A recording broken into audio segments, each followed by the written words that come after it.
Thanks everyone for coming, and thanks to SEMA, the group in particular, for inviting me, and Yishe for arranging everything, and Stuart Comer for inviting me. Actually, Stuart's curation of British expanded cinema at Tate Modern was a huge inspiration for me, and that sort of inspired me to look into the activities that happened in Japan in the 60s. So yeah, I hope I can sort of bring that back here to Stuart and you. The structure of the talk is going to be the following. I'm going to explain the Equivalent Cinema exhibition, which is a group exhibition in Kyoto in 1972, and then talk about three critical concepts that was discussed primarily in the 1960s, namely environment, intermedia, and display, and discuss how these concepts sort of continued to influence artists after 1970. Often, history of Japanese post-war art, people discuss 1970 as a turning point, in particular the 1970 World Exposition in Osaka.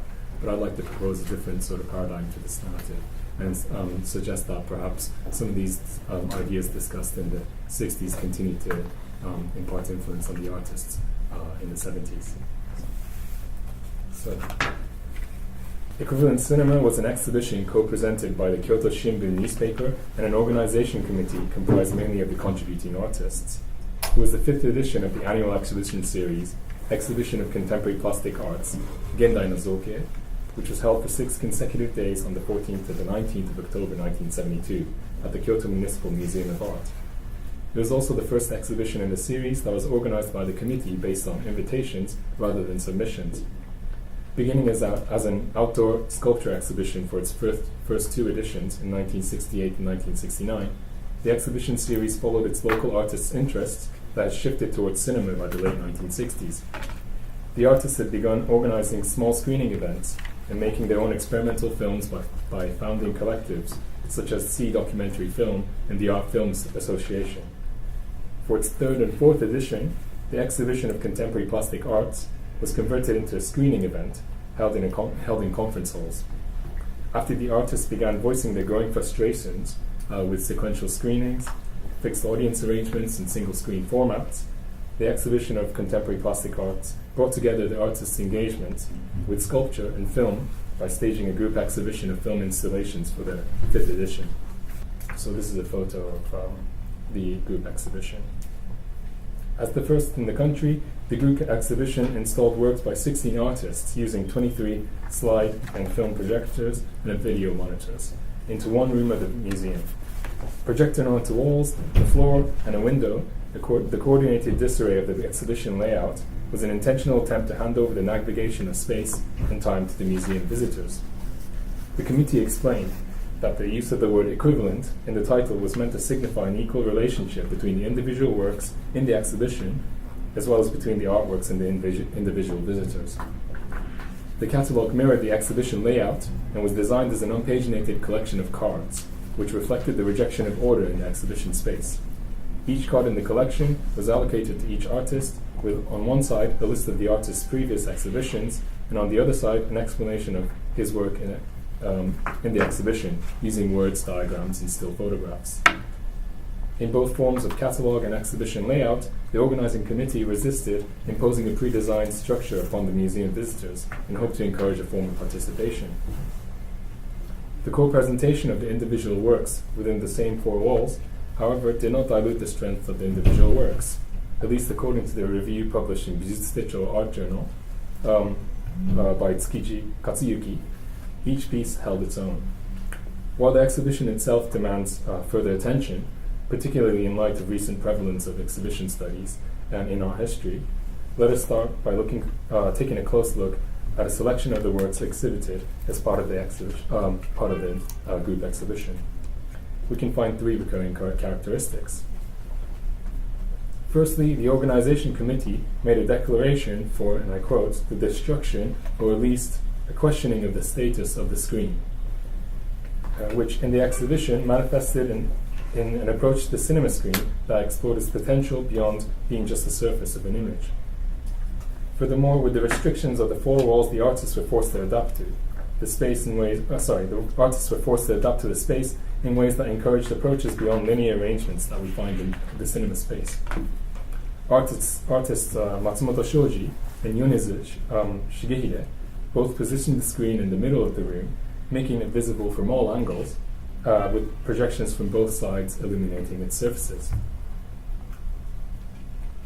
Yonezu's untitled installation made explicit reference to the screen positioned in the center of the room. Both projections featured a man in a field walking up from behind the camera to a whiteboard positioned upright, disappearing behind it, only to reappear again and walk towards the camera. An act on screen that echoed the spatial arrangements of the projection. For his installation, Earth Point Project, Uematsu Keiji used a mirror as a screen that accommodated the reflection of the space as well as the film projection within its frame. In the hands of the sculptor filmmakers at Equivalent Cinema, the screen was transformed into a sculptural object that invited observations from multiple perspectives. Secondly, the works featured in the exhibition made explicit reference to on-screen and off-screen space. For Bundan Sareta Filmu, Film Divided Apart, Imai Norio, the youngest member of Gutai Association, collected discarded film from the cutting room floor of a local television production and cut up a selection of the films into frames that were projected in rotation as slides. By remediating from film to slide formats, not only the photographed image but also the film material itself became part of the projected image in the slideshow display. On the floor next to the projector, Imai piled the rest of the discarded film material into a mountain, as if they had been abandoned once again. As the pile of discarded film was placed among the 16 film installations, it functioned as a reminder of film material as an object in existence off-screen, not only for Imai's installation, but also for those that surrounded it.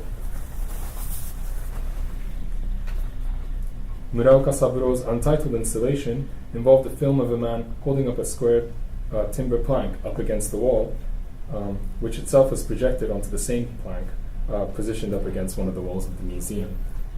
And in here, with this as part of the catalog or the card collection, he has arranged it so it says recording, actuality, recording, projection, and then event from left to right, and made it so it loops around. So there's a sort of continuation.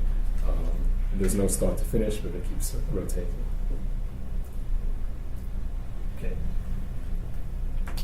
For his double projection installation, Kawaguchi Tatsuo simultaneously filmed a street scene with two cameras adjacent to one another that were positioned to capture horizontal movements of different modes of transport that included bicycles, cars, boats, and ships and feet. The two images were projected onto a wall in the same arrangement, and Kawaguchi left a gap between the two projections in order for the horizontal motion of traffic to disappear momentarily. By doing this, he acknowledged the disparity between the screens rather than attempting to combine them.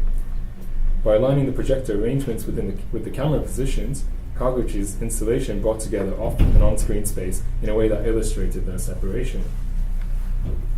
A third characteristic we can recognize in the exhibition is an attempt to incorporate the space of the museum into the visual experience of the artwork.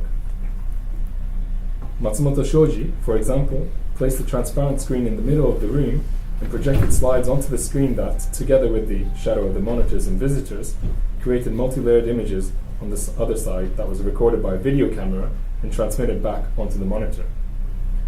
In the installation, an 8mm camera was also positioned next to the video camera, and the footage was later processed and remediated onto video format and brought back into the museum, shown on a monitor placed alongside the other monitor. Bringing together mediated images of the museum space from the past and the present, the installation stages interplay between different temporalities, simulacrum and origin, as well as the museum space and the artwork. Moreover, the museum visitors were incorporated into the image interplay as shadows throughout the transparent screen, as well as the live feed on the video monitor. Yamanaka Nobuo similarly incorporated the space and its visitors for his installation pinhole camera, a large box placed in the corner of the room, with a single aperture that, for visitors who went inside, passed through the entirety of the space as an inverted image on its inner walls in reference to the pre-cinema optical device known as the camera obscura. While the other installations used film in ways that explored its possibilities outside of the cinema, Yamanaka's installation brought the works back into the idea of cinema in a way that alluded to the constructed characteristics of the cinema space. The first of a long-running series, Yamanaka continued his pinhole series in different situations, including once as part of the street performance Knock, coordinated by Terayama Shuji. But the work's allusion to the cinema space was never made to resonate as strongly as it did among the film installations of equivalent cinema. The equivalent cinema exhibition had its primary focus on a new approach to film in the form of film installation. It can therefore be understood as representing a new direction in Japanese contemporary art, where moving image formats became housed in galleries and museum spaces. Indeed, the exhibition marked a turning point for the annual exhibition series, Exhibition of Contemporary Plastic Arts, which exclusively worked with moving image installations until its closure in 1977. As an exhibition held in 1972, the equivalent cinema exhibition as a turning point certainly fits into the favored narrative of post-war Japanese art that considers 1970 to have marked a dawn of a new era. Nevertheless, I propose that equivalent cinema also shows certain continuations of artistic discourse prior to the 1970s that retains its prevalence in the years to come. The turn to installation art that incorporates the experience of the space and participation from its visitors as fundamental to the artwork was debated since the mid-1960s in the discussions on three critical terms: environment, intermedia, and display. Although these terms were mostly debated in the city of Tokyo, we can navigate their journeys as critical concepts through a number of encounters and collaborations between artists from Tokyo and the western cities of Kyoto and Osaka. I propose three such encounters left an indelible impact on the Kyoto artists. Firstly, Awazu Kiyoshi, designer and member of Environment Society, brought with him the notion of environment in relation to slide projection for his installation at the National Museum of Modern Art, Kyoto. Secondly, the Kyoto Revolution Committee, under the leadership of Tony Asunao, carried the consideration of space in Intermedia into the 1970s, and with its members' participation in the equivalent cinema exhibition. And finally, Miyai Rikuro and his expanded cinema in discotheques that renegotiated space and audience interaction, which was critically discussed as displays. By tracing the networks, encounters, and collaborations that funnel the three concepts to the artists participating in the equivalent cinema exhibition, we can speculate in what ways the artists arrived at the idea of installing a group exhibition of film installations. So I'm going to start by discussing environment as a critical concept and Awazu Kiyoshi's contribution to this. So the critical discourse on environment was marked by the exhibition Kukan Kara Kankyo-e, From Space to Environment, organized by a group of artists and critics under the collective name of Environment Society. And I'd just like to quickly acknowledge Midori Yoshimoto's essay from years ago that was hugely influential in framing this for me. The exhibition opened on the 11th of November 1966 for 6 days at the Matsuya Department Store Gallery in Ginza, with an accompanying event at the Sogitsu Art Center on the 14th of November. The title of the exhibition made explicit the overarching concerns on space of the 38 participating artists assembled under the Environment Society. While it made use of the word kankyo, the group preferred the English word environment, for the Japanese term had its limitations in implying an enclosed space with boundaries delineated and had already been used within the field of architecture. Furthermore, the predisposition of the use of environment confirms the intentions on behalf of the Japanese artists to interconnect with contemporary currents in Western art, posed by the likes of Frederick Kiesler and Alan Capra, whom are both cited as critical influences in the surrounding texts. However, the analysis of the word they renounced as a relic of the past, kukan, which I shall translate to space, helps us better understand what they hope for in the invocation of environment as a term.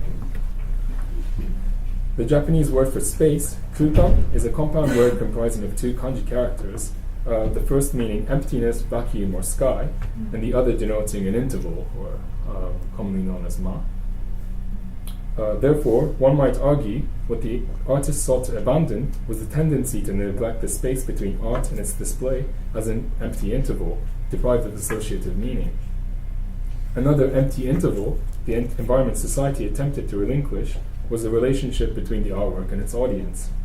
Published on the flyer and the pages of Bijutsutecho Art Journal, their statement penned by critic Tono Yoshiaki declared, and I quote, "The harmonious and still space of Kukan between audience and art has been broken and replaced with an active and mixed environment."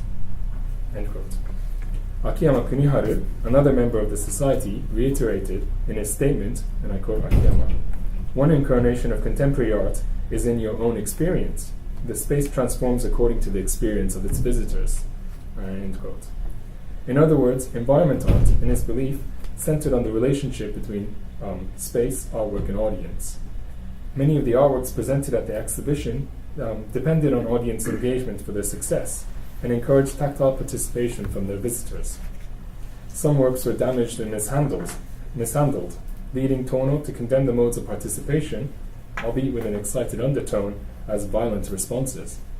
Modes of participation, however, were not limited to direct action. The critic Nakahara Yusuke, another member of Environment Society, suggested environment art requires a facilitation of a condition where its audience at least arrives at a recognition of the space and his or her involvement within it. In other words, it was of primary importance for the audience to recognize the functions of the space and the interrelations within it in order to partake in the experience of the artwork. As a member of Environment Society and a participant of the exhibition, Awase Kiyoshi incorporated the propositions of environment art into his slide projection works that followed. Referring to his own artistic practice as environment design, kankyo design, Awase wrote he sought to create a condition in which individual parts remain scattered and mixed, yet coexist as a unity. To arrive at such a mixed condition, Awase created a situation in his environment art where the reproduction and the original shared the same condition in order for the status of either to become indistinguishable. As he understood design broadly as an activity that bestows value to illusion, Awase attempted to create an environment that played with the interface, what he called schema, between an original and its reproduction using slide projections. At the 6th Trends in Contemporary Art, Gendai Bijutsu no Doko exhibition at the National Museum in Modern Art, Kyoto, in September 1968, Awase installed Environment A for 4 projections that realized his approach to design using multiple slide projectors. Rather than projecting against the walls, the installation involved 4 projectors pointing inwards into the center of the room onto multiple transparent screens hung from the ceiling. Suspended at different angles, the transparent screens refracted each projection as it went through the screen, appearing in fragments and in different sizes depending on the distance from the projectors. The visitors of Environment A for 4 projections were given the choice of looking into the installation through a window as an observer or entering the space and becoming a part of the presentation as their shadows cast from the projections interacted with the projected slides. All 324 slides were reproductions made from paper publications, further complicating the notion of an original, jitsuzo, that finds no place to exist. Declaring the installation as incomplete, Awase invited the visitor to contribute to the formation of his work, as their experience not only varied according to each individual, but the installation itself transformed on every entrance of a visitor. In this sense, Environment A for 4 projections recalled Awase's contribution for the exhibition From Space to Environment, where he installed the stainless water basin that, in its reflection of the visitors and nearby objects, altered according to its surroundings. Moreover, the formation of the space, including the slide projectors and screens, were visible within the room, inviting its visitors to perceive the functions of the space. Although the exhibition itself received critical acclaim for being the first of its kind to have assembled kinetic and light artworks by Japanese artists, Awase's environment art stood out amongst others for its incorporation of space and audience as integral to its formation. Awase's participation had an effect on the younger generation of artists, such as Kawaguchi Tatsuo, who participated in the equivalent cinema exhibition 4 years later. On a practical level, the use of multiple slide projectors and transparent screens had a lasting impact on the Kyoto artists, who incorporated similar strategies into their own works. On a more conceptual level, influences of Oz's installation can be traced onto the approaches the Kyoto artists took for the film installations. Their works also invited a mode of participation from the museum visitors by staging an interactive environment where the visitors were encouraged to become a part of the artwork. Now I'm going to talk about Intermedia, Tone Asunao, and the Kyoto Revolution Committee.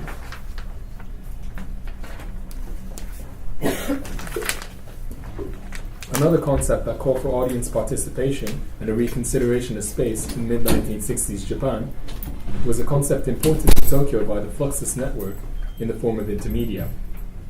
Intermedia was first used by Dick Higgins in 1966, where he called for the diminishing of hierarchies and boundaries between mediums and for the assimilation of art into everyday life. By the end of the same year, Intermedia had entered Japanese critical discourse through an essay by Imura Takahiko published in December 1966 and was discussed as a harbinger for new artistic directions, marked by three major events. The 5-day event Intermedia at Lunami Gallery in May 1967. Here's the flyer. The Intermedia Art Festival at the discotheque Kilojo's in the auditorium Nikkei Hall in January 1969. And finally, Crosstalk Intermedia at Yoegim Gymnasium in February 1969. Although each event incorporated the organizers' and artists' own interpretation of Intermedia, it was mostly agreed that Intermedia involves staging an interaction between conventionally separated mediums. In fact, interactions between the arts have been theorized in Japan prior to the arrival of Intermedia in the form of Sogo Geijutsu, which I shall translate to synthesis arts, and a comparative analysis of the terms allows us to better understand what critics and artists hoped for in their invocation of Intermedia. Although initially proposed by critic Hanada Kyoteru to denote different media and potential communication, synthesis art went on to represent activities by the collective Jiken Kobo experimental workshop in the 1950s, whose unification of the arts involved what could be described as a totalizing process. What was described as the principles of addition in synthesis arts went on to be criticized by the early 1960s for compromising particularities of individual mediums and limiting interactions with an audience. Animator Manabe Hiroshi of the three-person animation circle made his anxieties explicit with a sketch published in the Sogetsu Art Center journal that illustrated two humans with breasts breeding an infant with four breasts. In other words, what set Intermedia apart from synthesis arts was the nature of the interactions and its results for an audience. Whereas synthesis arts practiced by Jiken Kobo sought to amalgamate mediums to produce a unified and cohesive whole, Intermedia opted for juxtapositions that retain the particularities of each medium involved. While the kanji characters of Sogo, synthesis, means all together, the character of Kongo, mixture, a word often invoked in discussing Intermedia, means mixed together. Artist and critic Tone Asunao suggested Intermedia highlighted the interrelation of things, in Japanese zentai-se, not only between mediums but also with the society that surrounds it, in which such interactions were taking place. Dance critic Ichikawa Miyabi similarly saw Intermedia as an interconnection drawn out between dispersed fragments that each retained their own individuality. And I quote Ichikawa, "Intermedia art is set apart from interrelations, zentai, that are structured according to coordinates. Instead, it is a scattered interrelation, what he calls barabara zentai-se. In other words, it is an uncoordinated totality where the total being of the individual is kept from being obliterated." End quote. Alongside the recognition of the particularities of each medium brought about by Intermedia in Japan, the interactions between mediums was also considered to stage an accentuation of the space in the event of Intermedia. Tone Asunao referred to Peter Kibalka's film Arnold Freiner as an example of Intermedia, not for its reference to the abstract painter, but for its oscillation between dark shadow and bright light that illuminates the cinema space. In Tone's words, the projection produced recognition of the space for the audience that was fundamental for Intermedia, as it made visible what is usually concealed, the consideration that corresponded with the discussions on environment art. The Tokyo-based collective of young artists, the Kyoto Revolution Committee, took on many characteristics of Intermedia, in particular the reconsideration of space in the presentation of the artwork. Named Bijutsuka Kyoto Kaigi, Artist Joint Struggle Council, in an earlier phase in 1969, the Kyoto were a group of artists primarily based in Tama Art University, but including members from other universities, with strong ties to student activism and protest movements. Emerging out of the Zen Kyoto movement of student activists, the Kyoto declared in the manifesto, and I quote, as long as we are called artists, art will continue to be our battlefield, end quote. And they targeted cultural establishments in their radical activity that involved obstructions of meeting and exhibition spaces of the following institutions: Japan Advertising Artists Club, Ueno no Mori Museum, and the Japan Fine Art Exhibition, and the 1970 World Exhibition in Osaka, after which they briefly disbanded. Renamed the Kyoto Revolution Iinkai, Artist Joint Struggle Revolution Committee, the second phase of the Kyoto formed out of research groups independent of the universities and shifted tactics to consider conceptual attacks on the cultural establishments as their primary mode of activism. Questioning the foundational principles they considered omnipresent in the art world, its members included their former leader, Horikosai, as well as Hikosaka Nakayoshi, Yamanaka Nobuo, and crucially, Tone Yasunao, who had become one of the main proponents of Intermedia in Japan. To highlight the spatial considerations imposed by institutional frameworks on artworks, the Kyotos pledged a one-year vow in 1971 against exhibiting their works in gallery or museum spaces. For his contribution, Osaka-born Yamanaka Nobuo realized to project a filmed river on a river, his first work as part of the Kyoto project.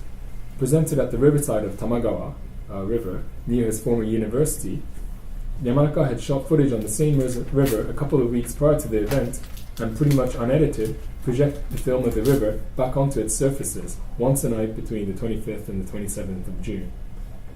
Yamanaka's projection highlighted the underexplored relation between projector apparatus and space in cinema projections by taking the projector outdoors and inside for his audience. After Kyoto's one-year commitment had expired, Yamanaka brought his film into the gallery and museum space in order to reflect on both the institution of cinema and the museum space. Reproducing the same footage of the river, Yamanaka disseminated the image onto a range of presentational formats as an extension of his outdoor performance.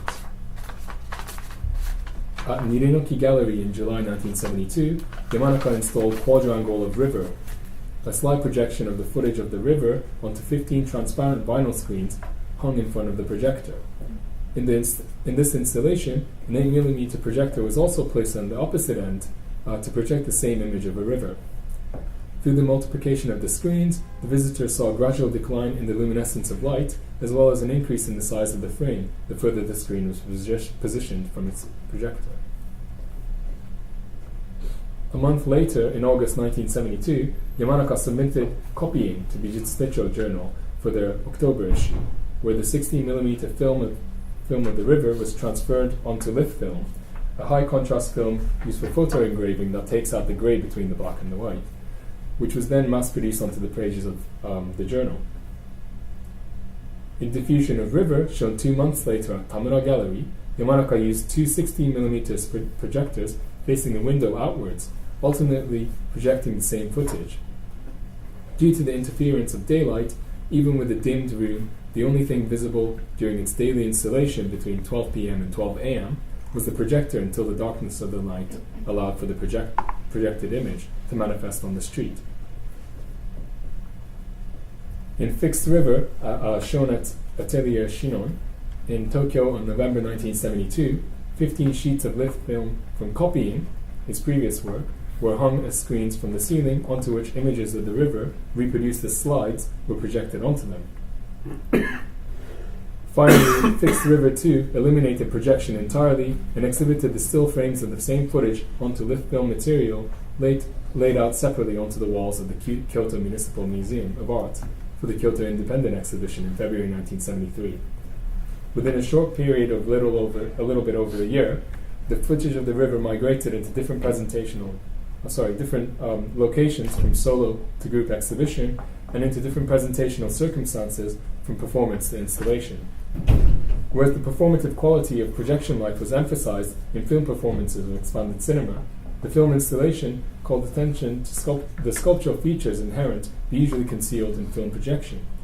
Not only was the sculptural characteristic of the projector accentuated in diffusions of river and fixed river, but the presence of projection light itself was also emphasized in both, where the light beam was made visible through transparent screens and dimmed gallery spaces. As the screen was replaced by a river, a window, lift film material, and transparent vinyl screens, it was also displaced or multiplied in the river series to question its neutrality as a surface by revealing its sculptural potential. Finally, the status of the medium is brought forward into the river series, where Yamanaka dispersed the same image onto a variety of spatial situations, but also onto a range of mediums. Between lift film, 35mm slides, 16 and 8mm film, the identical image of the river, oscillating between stasis and movement throughout the series, was the critique of the art object in the age of reproduction, while demonstrating exclusivity can abide when attention is shifted from content to situation. Yamanaka's approach to Intermedia that highlighted the relationship of his artwork to space was echoed in Gutai artists Imai Norio, whose contribution to equivalent cinema and a subsequent series of works that followed similarly migrated the film medium onto different situations. As discussed in the beginning of this presentation, Imai Norio gathered discarded film to present Film Divided Apart, which involved a slide projection of cut-up film and a pile of abandoned film stock. In the following year, at the Kyoto Biennial in August 1973, Imai spliced together the same footage into one stream of seemingly random fragments comprised of news and television media as jointed film. For the Kyoto Independent Exhibition, earlier in the year in February 1973, Imai used discarded film as props for a performance where he spliced together the disparate films in front of an audience, the results of which were left on display and projected. Similarly to Yamanaka's River series, Imai drew on the discourse of Intermedia in Japan, particularly those voiced by Ichikawa Miyabi and Tony Asunao, that called for a medium interaction that highlighted individuality and emphasized its relationship to the space of exhibition. So finally, I'm going to talk about display and some of the discotheques, particularly those designed by Miyagi Kuro.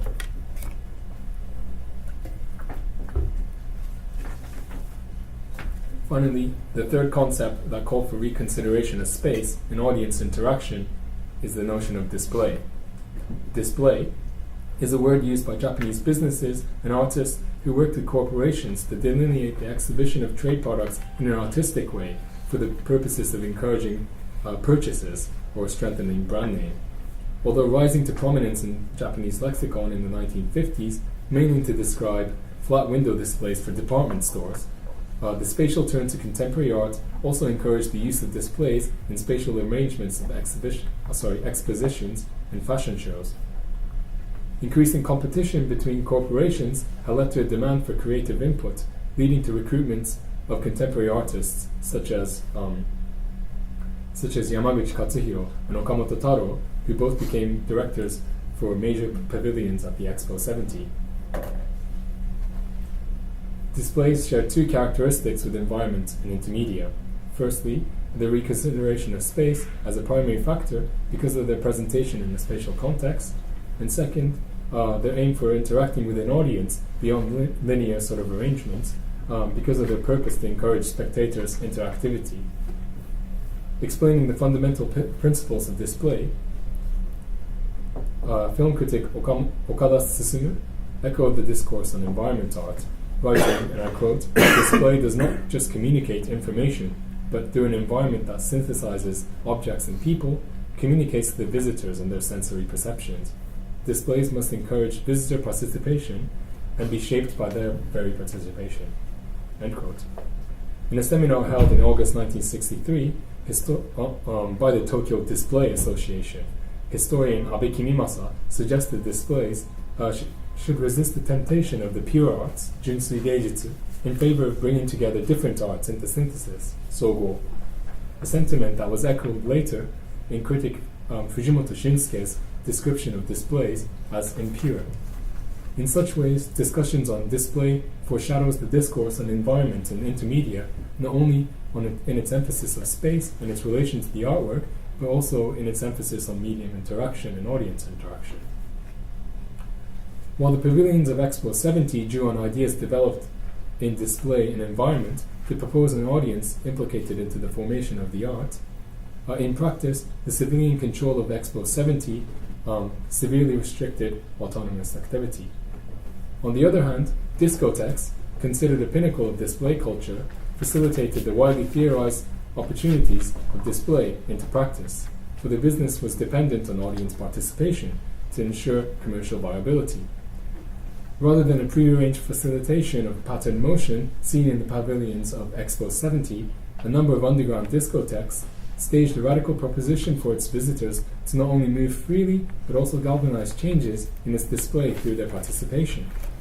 Although mostly neglected in the history of post-war Japanese art, a number of artists considered influential figures participated in the design of discotheques and clubs.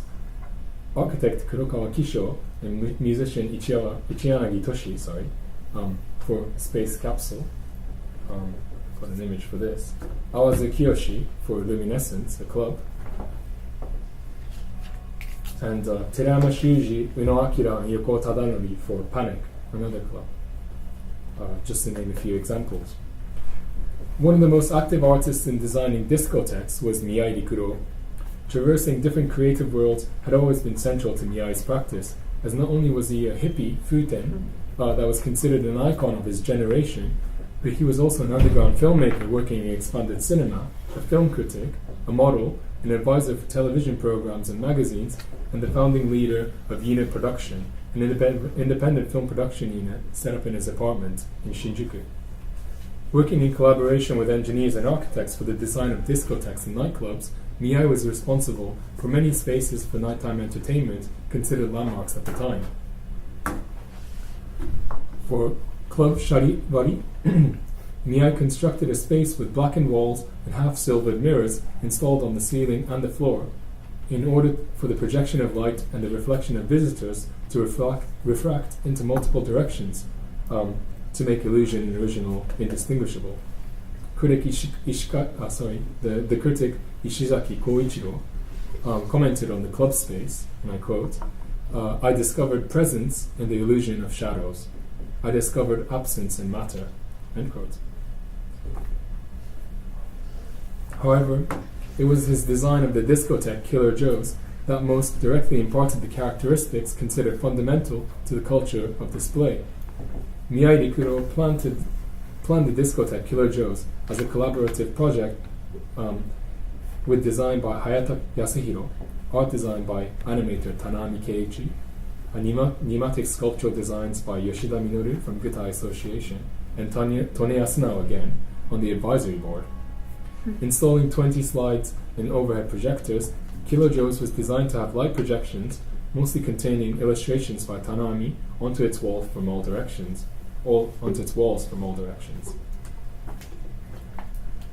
Described as a space that breathes, the ceiling, walls, and pillars in the venue was covered in silver vinyl, which moved according to solenoid, a geared motor and air pumping device hidden behind the structures.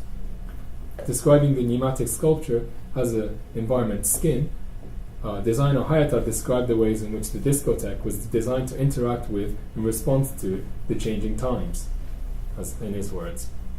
Rather than remaining fixed, the pneumatic sculptures were designed to continue to perform under the controls of the operator and always deny its status as form, keita, and manifesting in response to situations and being actualized as a moving interior. Incorporating the artistic ambition of environment and display, the visitors of the discotheque contributed to the formation of the performance of the sculptures and the projected images. Sensors for movement and sound were installed in the discotheque, designed for the motion and projection devices to respond accordingly to realize Miyai's aims for the people to change the interior. In the run-up to the Expo 70, the western cities of Osaka and Kyoto also became invested in the establishment of discotheques and nighttime entertainment spaces. A number of industries involved in Expo 70 used the discotheques in Osaka as a testing ground for their technological innovations. Conceived as a preview of Expo 70 with its use of state-of-the-art technology and a control room as big as the dance floor, Hamana Yasuhiro designed the discotheque Astro Mekan in Cool in Osaka, a space encased in aluminium covered in images projected at 4 moving screens, 14 slide and moving image projectors, and strobe lights, alongside objects designed by Gutai artist Mukai Shuji. Also a member of Gutai, Imai Norio worked together with Miyai Kuro for the design of Space Delicious in Osaka, a members-only club that involved laser and slide projections onto inner walls that were covered in purple fur. Miyai Kuro's work as the designer of discotheques in Osaka grew out of his collaborations with Kyoto and Osaka-based artists, who later organized the equivalent cinema exhibition. Miyai, together with another Tokyo-based expanded cinema artist Sujo Azuchi Gulliver, was invited to participate in an event Zone held at the Mainichi Shimbun branch office on the 8th and 19th of November 1968, where multiple projections and performative expanded cinema was presented together with demonstrations of electronic music and Buto dance. A few months later, they were invited back to participate in the event Image Speaks, Eizo wa Hatsugen Suru, at Gallery 16 in Kyoto in January 1969, where a dome-shaped screen was installed by Imai Norio, who also explained his frustration against single-screen formats. I quote, "Although the projected film changes constantly, the screen always remains the same." End quote. Transforming the gallery space into a dome, expanded film projections are presented twice a day with a rotating program, which is followed by another presentation at the Shinanobashi Gallery in Osaka. In addition, a circular board was constructed by Sakaki Ken, Nomura Ko, and Masumoto Shoji, and named the kinetic screen. It was made of wood, covered in cloth, and spanning continuous motion, as it was also used as a screen for a surface for projection. For Image Speaks, Matsumoto Shoji also staged a fashion show, Cine Fashion, where he projected psychedelic images onto a cross-dressed male model, Toru Mano, in an expanded cinema performance. Recording op art and light art displays, the projected footage included dancers superimposed onto spinning psychedelic patterns, which is itself projected onto the model. As a large section of the footage focused onto the reflection of light onto clothes, the layers of superimposition continued as the image itself was projected onto clothing. In Matsumoto Shoji's installation in equivalent cinema, what he called In Fiction and Ghosts, In Fiction and Ghosts, In Fiction and Ghosts, we are able to identify continuation of his invocation of display culture and psychedelic shows. As the installation used film and slide projection onto both sides of a draped transparent screen, it functioned in a similar way to Miyai Kuro's design of discotheques, in particular Club Charivari, where the visitors' reflections became part of the installation. So, sort of to conclude here, by demonstrating in what ways the concepts of environment, intermedia, and display continue to impart influence on the equivalent cinema exhibition in 1972, I hope this presentation has given it some evidence that the critical discourses developed in the 1960s on Japanese art continued into the 1970s, along with suggesting an alternative to the history of postwar Japanese art that reconsiders 1970 and the World Exposition as a turning point. I hope this presentation has shed light on the fact that artistic contributions on environment, intermedia, and display were not only made in Tokyo, but also in the western cities of Kyoto and Osaka. The equivalent cinema exhibition and the surrounding exhibition and events similarly engaged with audience participation, an interaction between mediums, and a reconsideration of relationships between space and the artwork that were considered key characteristics of the three terms. In the 1970s, Japanese artists continued their investment in environment, intermedia, and display, albeit in different socio-political contexts and amid developments of new technologies such as video. Although video's propensity for audience interaction and emphasis on liveness is often considered to have derived from the particularities of the medium, we should also acknowledge these were being discussed prior to the ubiquity of video art in Japan, especially considering many of the early Japanese video artists had worked in film, expanded cinema, and film installation before taking on video. Indeed, the exhibition of contemporary plastic art became one of the most devoted outlets for Japanese video art in the ensuing years. Another point worth discussing in the issue of documentation and how to archive these film installations is something I want to mention at the end. Although many of the films that formed a part of the film installations at the equivalent cinema exhibition have been restored and made digitally accessible by the Museum of Modern Art in Tokyo for their recent project that's called Database Film and Video by Artists in Japan, 1960s to 1970s. There has been a lack of consideration for the design of the installation themselves, not to mention the slides that have been ignored completely in the restoration efforts. Similarly, the bulk of Awazi Kiyoshi's work was donated to the 21st Century Museum of Contemporary Art, Kanazawa, but the lack of finances and necessary resources have meant the materials have since received little attention. Although in some cases, diagrams and photographic documentation of the film installations and discotheques still exist, it shouldn't remain the only sources onto which we can rely. The issues of documenting, archiving, and perhaps collecting film installations hits a broader note on the difficulties of archiving time-based media art beyond the Japanese context, and sharing research and archival strategies between institutions may not only be useful but also necessary to ensure the longevity of these works. Thank you.